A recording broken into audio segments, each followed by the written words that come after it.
the Lord has made. We shall rejoice and be glad in it. It is yet another Thursday night when we come to your home and come and serve the communion with you and your family in the name of Jesus. Therefore, I want to ask you, please get your family ready, get your children, get the elements ready, get the bread, get the cup, get your Bible, get your notebook, get your pen, take notes. Let's hear what the Lord has for us, and let us partake of the communion. Remember, this is Christmas season. Christmas season. When I think of today, I remember many years ago in Elbagon on this date when we used to go out on the 24th, the Christmas Eve. We would go out in the night with a lamp and we would be singing. We would and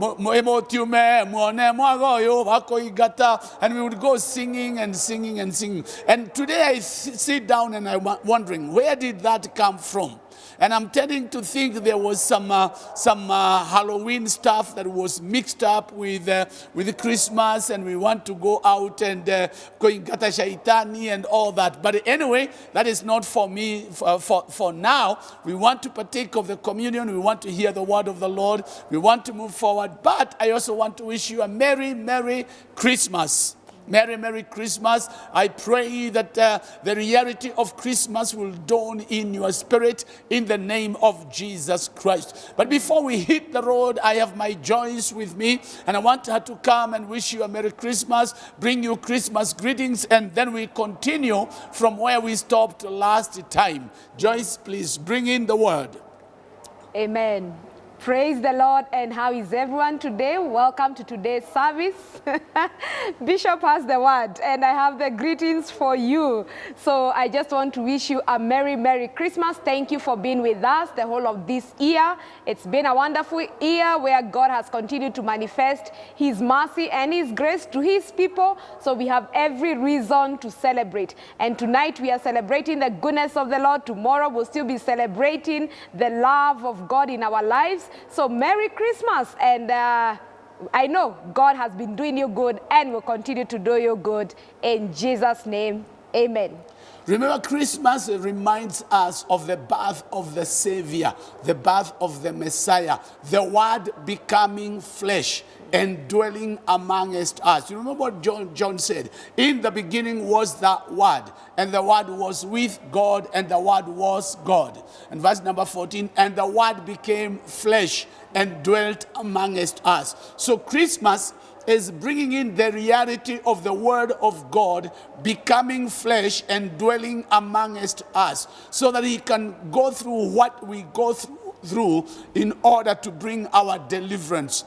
So that when He makes intercessions for us, He makes intercessions because He has gone through. That's why He is called the high priest. He is our high priest who has gone through all that we go through. So whatever your predicament is, Jesus knows it. Jehovah knows it, and the Master has gone through it and has conquered, and you will conquer. And by the communion tonight, I declare to you, you shall conquer all those situations that have been standing against your life in the name of Jesus Christ. And because we have been going through a series, I do not intend to stop on the series to talk about Christmas, but I will just continue with it, and you will enjoy your Christmas tomorrow. Remember, Christmas is not just eating and drinking.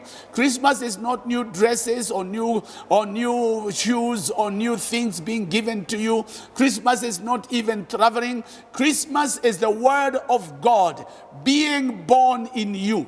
The Word of God becoming flesh in you. You become a carrier of the Word of God. You will become a carrier of the very life of God. Where the Master is born in you, you become a new creature. That is the real Christmas. And this happens by the word of the Lord. Remember, the Word of God is ever living. It is powerful, and it is sharper than any two-edged sword. It will pierce and penetrate through any obstacle in your life. So as we look at the word tonight, allow this word to penetrate through your mind, through your way of thinking, through your systems, that it may change your systems, and your systems may adjust and align themselves with the word of God. For when you align yourself with the word of God, then your life will be different. Things change and things turn around. Now, we have been looking at you being outstanding. And what makes you outstanding? What your understanding will make you outstanding. That is something I have said, and I will keep saying it until you come to a position or to a place of understanding God's plan for you. For when you understand God's plan for you and you operate with that understanding, you become outstanding. So your understanding will make you outstanding. And your understanding, it is the understanding of God's plan for you, God's plan for salvation, what salvation is and where salvation brings you into. Now, salvation brings us into the presence of God, because Jesus said, "Behold, I stand at the door and knock. If any man will open, my Father and I will come and make our abode in you." My Father and I will come and make our abode in you. In other words, the presence of God will be in you. God told Moses, my presence will go with you. My presence will go with you, and I will give you rest. So we have what we have captured is that the presence of God in your life guarantees rest. In other words, anxiety comes to an end. Wasi in your life comes to an end. That you can be at peace even when the storm is raging. Well, you can be able to sleep as Jesus slept in the boat when the disciples were struggling with the storm. It doesn't matter what storms hit the world. You can be at peace when the world is in turmoil. Why? Because the presence of the Lord guarantees you peace. You see, rest. You see, rest does not mean the absence of trouble. It does not mean the absence of the storm or turmoil. It means being in the storm, being in the turmoil, but in that turmoil, you are not anxious. You are not sleepless. You are not having sleepless nights. You are at peace. You know, in this situation, everything is under control because Jehovah is on the steering wheel. He is the one who is steering this boat. So your boat could be tossing. Your boat could be beaten up by the storm and the winds. But I want you to know it will not sink. I came to say to you, your boat will not sink. I do not know what damages the COVID-19 pandemic has caused in your boat. I do not know what damages the environment or this political turmoil has caused in your life. But whatever the case, I want to say to you, in that turmoil, Jehovah is on the steering wheel. Jehovah is with you, for he says, my presence will go with you. So number one, we were able to see that the presence of God guarantees you rest. This is from Exodus 3 and verse number 14. I will give you rest. I will give you rest. And from John 10:10, we also discovered Jesus saying, I am come. I have come. My presence has come.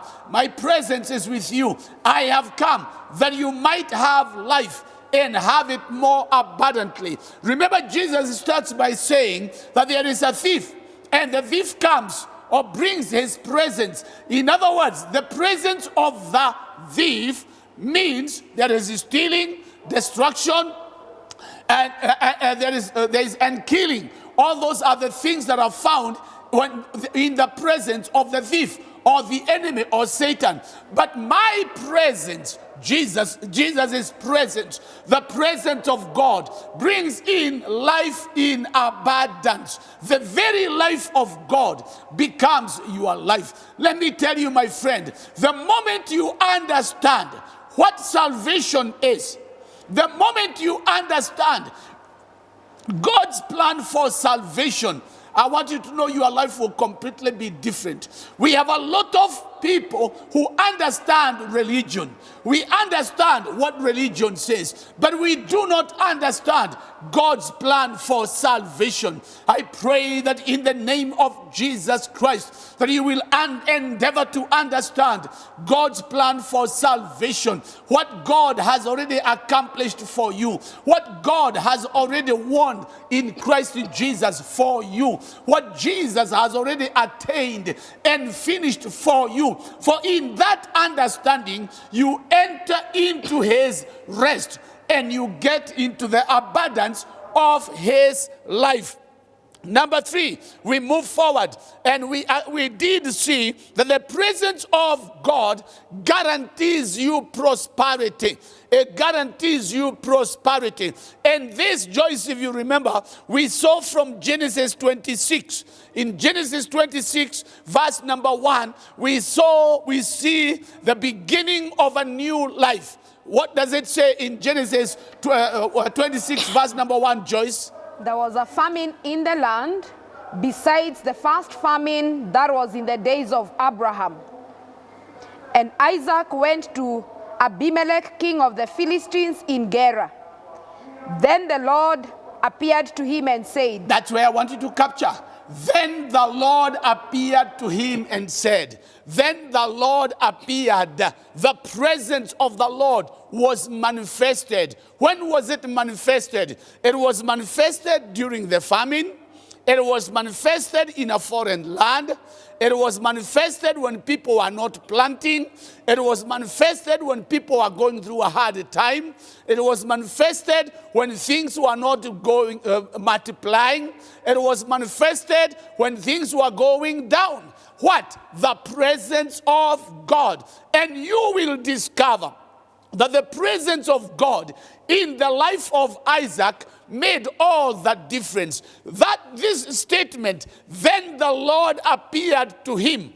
Then the Lord appeared to him and said, the Lord appeared to him and said, our God is the speaking God. So the presence of the Lord will make you hear God. The presence of the Lord will make you hear what God is saying. I pray that you'll open up your spirit. I pray that you'll open up your spirit so that you may hear what God is saying. Because when you hear what God is saying, your situation will never be the same again. The Lord appeared to him. To who? To Isaac. The Lord appeared to Isaac. We talked quite some about this, so I may not talk much, but we see that the Lord appeared to him and said, and we want to find out, what did he say? What did God say to Isaac, Joyce? Do not go down to Egypt. Don't go down to Egypt. Live in the land of which I shall tell you. Stay in the land which I am going to show you. In other words, Isaac was already on the journey to Egypt. His destination was Egypt. He was going to Egypt because there was a famine where he was. But the Lord said to him, do not go down to Egypt. Remember, your salvation is dependent on the obedience of the word of God. As you obey the word of God, you will see prosperity. If you disobey the word of God, you will suffer famine like anybody else. So God tells Isaac, don't go to Egypt. Stay in this land, which I will show you. Okay, let's move on, Joyce. Dwell in this land. Dwell in this land. And I will be with you. I will be with you. And bless you. And bless you. Capture that. Dwell in this land. my presence will be with you, and my presence spells blessings. My presence spells blessings. Let me tell you, my friend, you don't need to know big names. You don't need to know a Godfather. You don't need to go places. All you need is the presence of God. And by the communion tonight, I pray that the presence of God will be manifested in your life. Stay in this land. My presence will be with you. I will bless you. Keep going, baby. For to you and your descendants, to you and your descendants, I give all this land. All this land is given to you. And I will perform the oath. And the covenant. Which I swore to Abraham your father. Which I swore to Abraham your father. The covenant which I swore to Abraham your father, I will perform. I will fulfill. Keep going, baby. And I will make your descendants multiply as the stars of heaven. Multiplication will be your portion. The presence of the Lord guarantees multiplication. When we talk of prosperity, we are talking of multiplication. Your chicken will multiply. Your business will multiply. Your children will multiply. Your finances will multiply. Your health will multiply. Your joy will multiply. Your peace will multiply.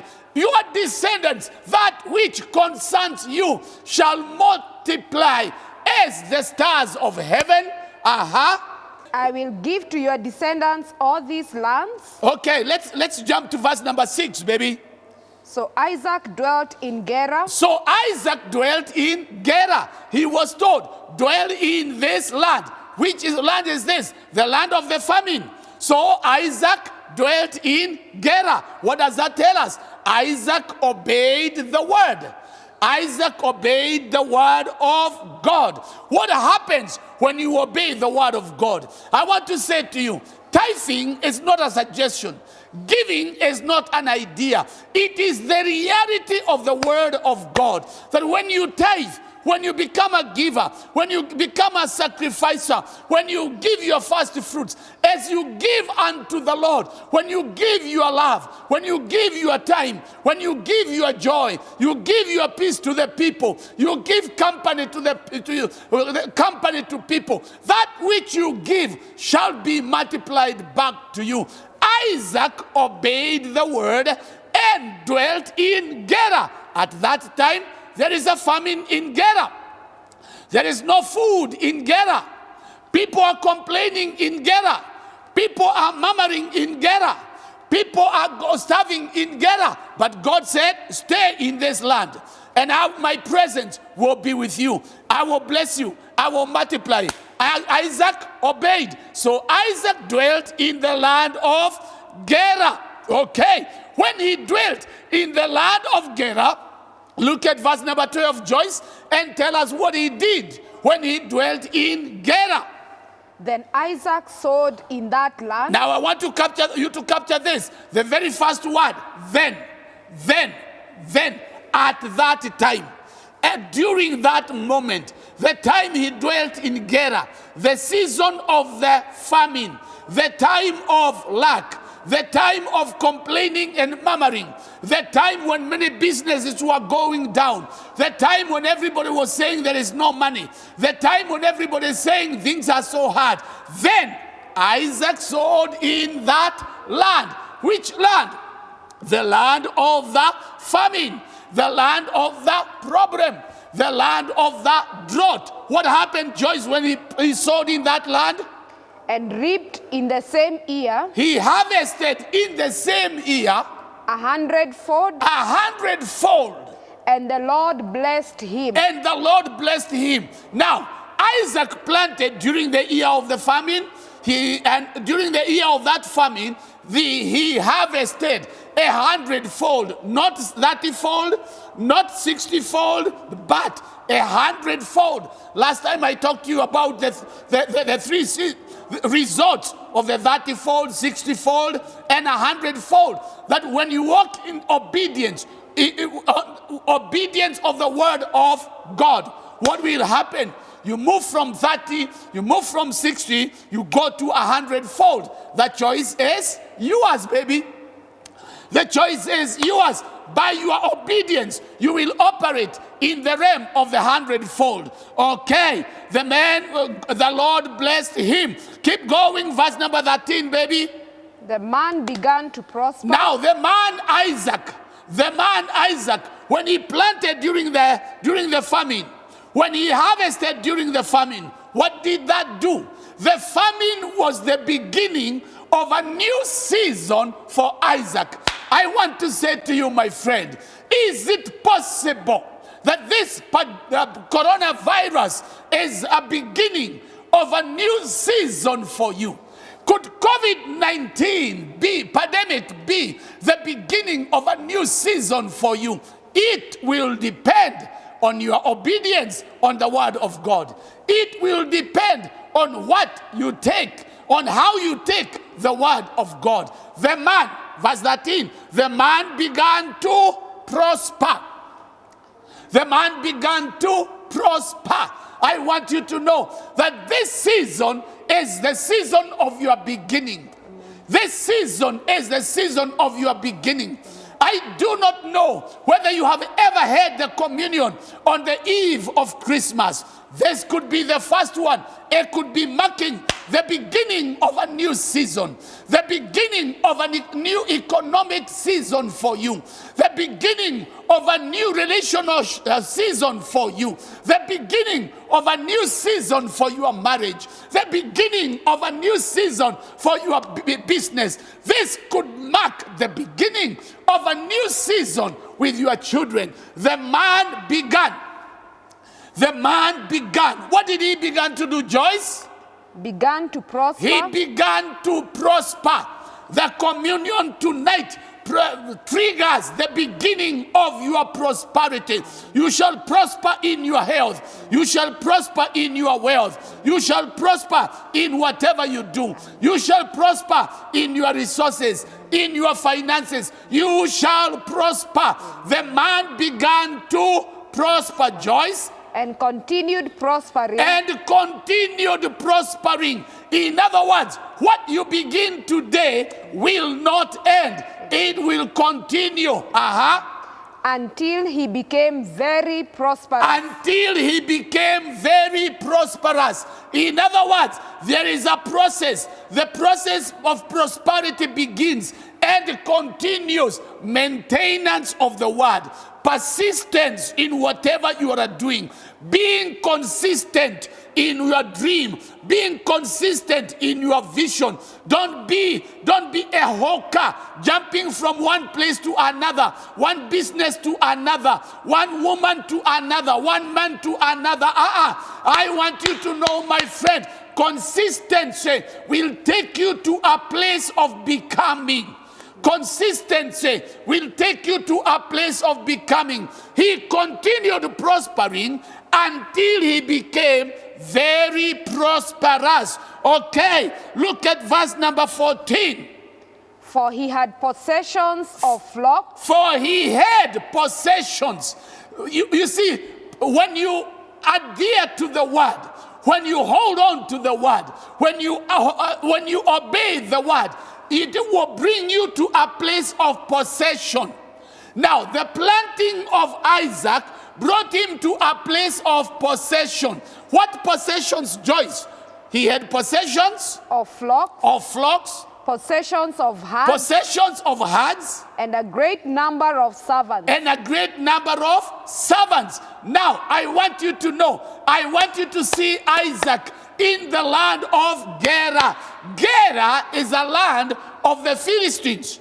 Isaac is a foreigner in that land. May I address all foreigners. Those of you who are living in countries where you are not born. You have traveled from your land to another land. I want you to know you are a candidate for prosperity. If only you will obey the word of God. If only you will capture the word of God. If only you will be consistent in the word. If only you will be persistent in your dream, in your vision, in whatever you are doing, that you don't waver. You will not waver, but you will be persistent. You will not be pulled down by the trials that will come on your way. You will stand tall and be consistent. We see he had possessions of flocks and possessions of herds and a great number of servants. What does that tell me? That tells me that Isaac did not just sit there after the harvest and like the guy that Jesus talks about in the book of Luke who had a big harvest, and he had a great output from his farm. And then when he harvested, he filled all his barns. And then he said, I will extend my barns and I will put all the crop in there. And then I will sit down and say to my soul, oh my soul, relax. Cool it, baby. Now sit, eat, and drink. Jesus looked at that man and he called him, you fool. What will happen if the Lord says he needs your soul tonight? What is going to happen on all that you have amassed? In other words, prosperity does not mean amassing for yourself. That's why we are told that Isaac had a great number of servants. In other words, the presence of Isaac in the land of Gerar affected so many people. It gave so many people jobs.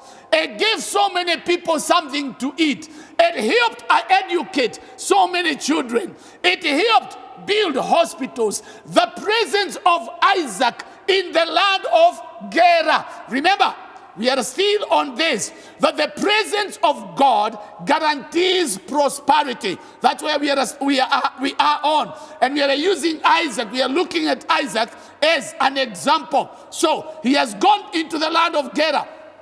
He has heard the word of God. He has obeyed the word of God. What has happened? He has not just harvested 100-fold, then he takes the 100-fold, puts it in a can, and sits in a can, and tells himself, now it is time to relax. I want to say to you, my friend, I want to ask you this question.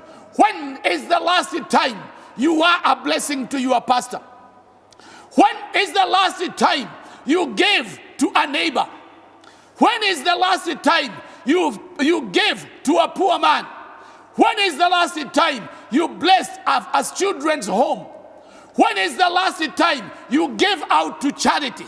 You look at all the amount of money you have amassed in the year that is gone. This year of restoration, how much has been restored back to you? How much have you given to your church?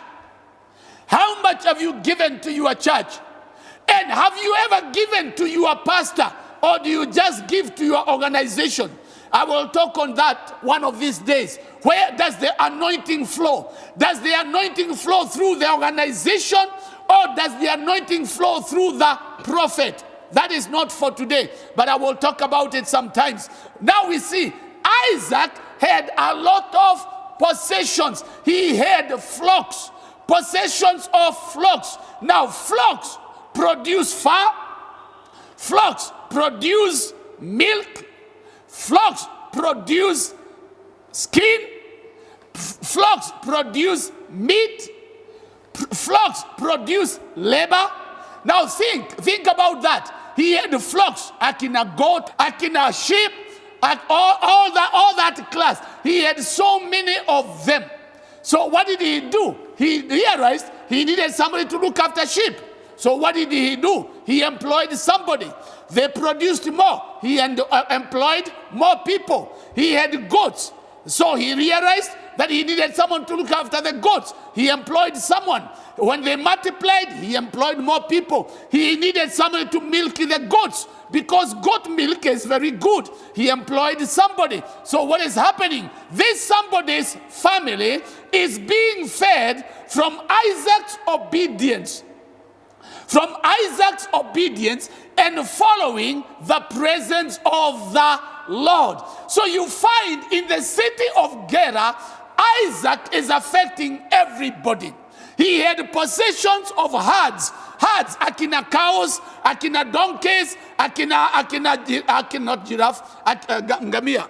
Camel. Camel, akina camel, all those were his. So what did he do? He needed employees. And the camel will produce camel milk, it will produce camel meat, it will produce camel skin, it will produce other things. So what happens? He had cows. The cow will produce the skin, the cow will produce the milk, the cow will produce the meat. So what happens? The milk factory. Isaac built a milk factory in Gerar. What did he do? He employed the people of Gerar. He built a tannery. A tannery. Tannery is for tanning skin. He built a tannery. What did he do? He employed the people of Gerar. Because he had so many cows, he slaughtered them and was having a Kenya Meat Commission, Gerar Meat Commission. What did he do? He employed people to slaughter the animals. So people ate from Isaac's obedience. People ate from what? Drank milk. They milked the cows. The KCC, GCC, Gerar Cooperatives Creameries was established for Isaac. Oh man, I want you to know, this man continued until he became very great. I want to ask you this question. What have you done with your wealth? What have you done with your possession? How many people is your possession affecting? I will continue asking you this question in the next Thursday, because I want us to capture this. We will start the year by asking ourselves this question. For now, we are going for Christmas. I pray that this Christmas, the presence of the Lord will be manifested in your life in the name of Jesus Christ. I want to ask you this question. Do you know Jesus as your Lord and Savior? Have you invited the presence of the Lord into your life? Have you said yes to the Master? I want you to know, my friend, that your situation can change. This could mark the beginning of a new life. This could mark the beginning of your prosperity. This could mark the beginning of your life affecting the people positively and changing their lives. The children will be educated because of your obedience. Obedience to the word of God. Obedience to what God has said to you. I want to pray with you right now that you may give your life to Jesus. Please make sure you don't miss this coming Thursday, because my time just ran off when I'm just getting into the real thing.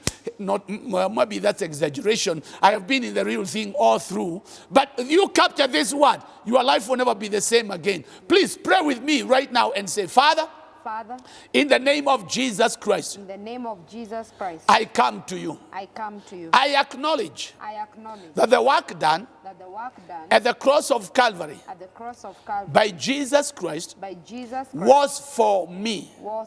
And right now, willingly, I open up my spirit, that you may come in and make me your habitation.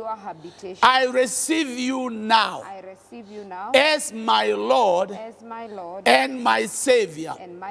Because I pray in Jesus' name, amen.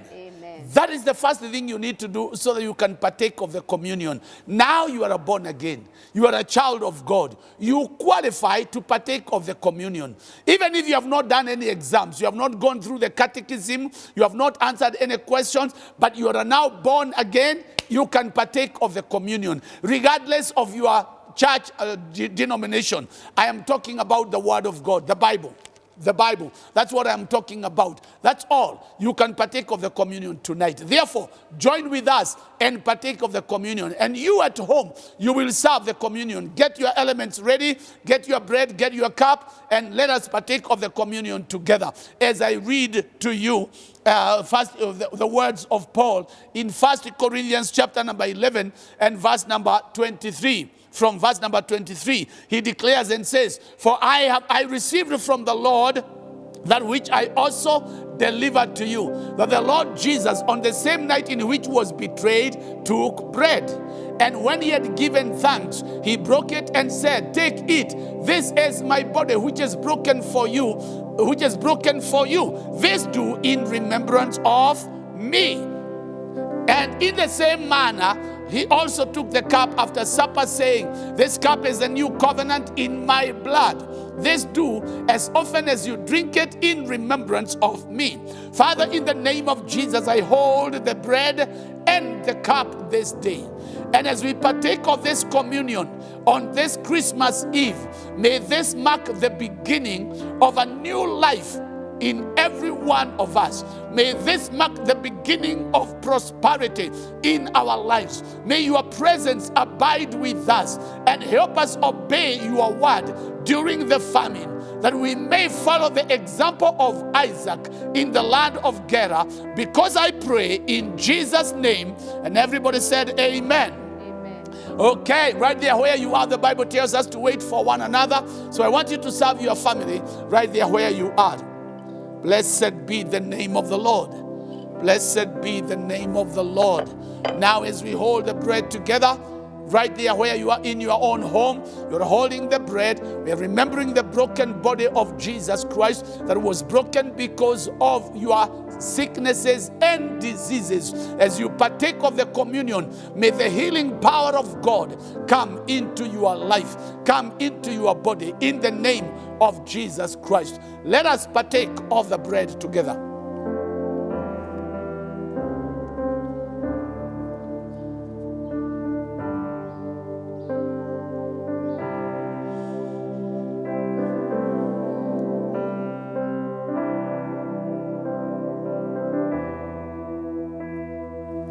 Now we can partake of the cup together after we have partaken of the bread. The cup reminds us of the blood of Jesus that was shed all the way from Gethsemane into Pilate's court, on the way to Golgotha at the cross, or when it was being pierced with nails on the hands. When the cross is hanging on the cross, the blood that came out of his body is the blood that speaks better things than the blood of Abel. Let us partake of the blood.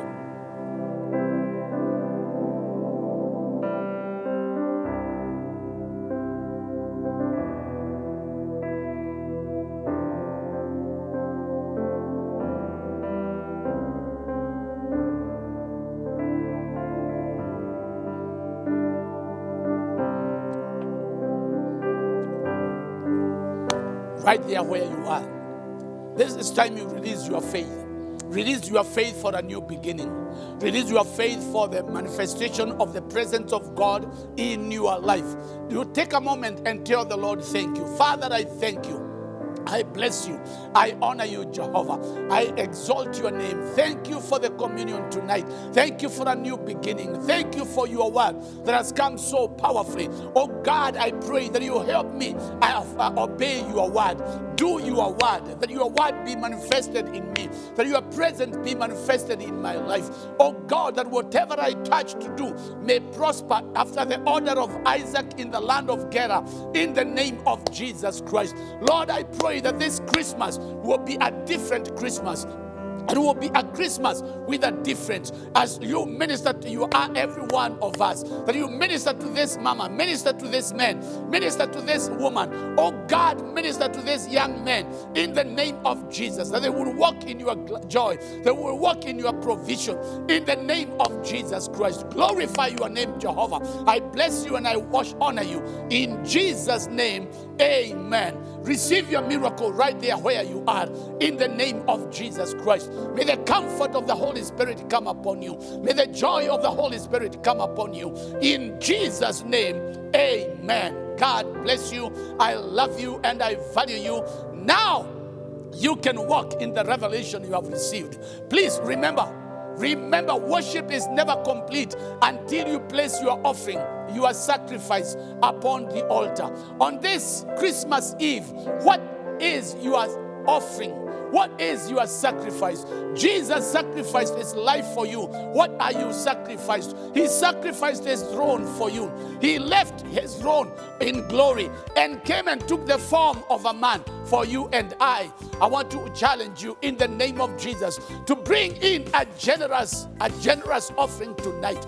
Bring in a generous offering that you have never given in any Christmas in the name of Jesus Christ. And remember, don't forget your pastor this Christmas. Now, our pay bill number is 525107. You can use our M-Pesa pay bill number 525107, and the account is tithe or offering. Tithe or offering or other. Once you have done that, send me the confirmation, please. Or you can use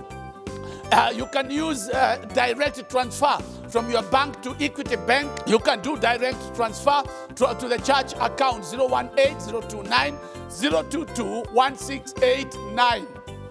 That is the church account number. Once you do that, send me the confirmation. Or you can use the Equity Bank M-Pesa pay bill number 247247 and send it to account 018-029-022-1689. And then send me the confirmation, please. Or you can write a check direct to Deliverance Church, LCCI, and bring it to the office or bring it to the sanctuary. Put it upon the altar, and we will communicate back to you. Please send me the confirmation, and we'll get back to you. May the Lord richly bless you. I love you, and I value you. May you have a merry, merry Christmas and a prosperous 2021. May the Lord richly bless you. You want to say Merry Christmas, Joyce? Merry Christmas, Merry Christmas. Amen. Merry Christmas, Merry Christmas. Amen. Bless you so very much.